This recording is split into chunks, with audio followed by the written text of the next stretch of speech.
அப்ப நம்ம என்ன பண்ணணும், நம்ம ஒரு ஒற்றுமையா சேரணும். நம்மளுடைய ஒற்றுமை தான் இப்ப கூட என்ன பேசும்போது எல்லா அமைப்புகளும் தமிழ்நாட்டுல இருக்கு, எல்லா சங்கங்கள் இருக்கு, எல்லாமே அரசியல் பலத்திற்காக யாரும் பண்ணல. இப்ப தெலுங்கர் முன்னேற்ற கழகம் ஒரு அரசியல் கட்டமைப்பா நம்ம உருவாக்கி இருக்கிறோம். அதனால இன்னைக்கு தமிழ்நாட்டுல 234 தொகுதியிலும் கிட்டத்தட்ட 30-35% நம்ம இருக்கிறோம். எல்லா இடத்துலயும் இருக்கிறோமா இல்லையா? அப்ப நம்மளோட ஓட்டு வங்கி மட்டும் வாங்கி யூஸ் பண்ணிக்கிறாங்க. நமக்கான தேவை யாரும் பூர்த்தி பண்றாங்க.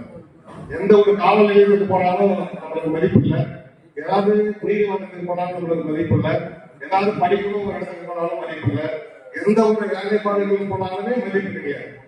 அப்ப இதெல்லாம் கருத்தில் கொண்டுதான் நம்ம தெலுங்கர்கள்லாம் இப்ப நாயுடு அப்படின்னு மட்டும் எடுத்துக்கணும் அப்படின்னா நம்ம ஒரு அமைப்பா எங்க செயல்பட முடியாது.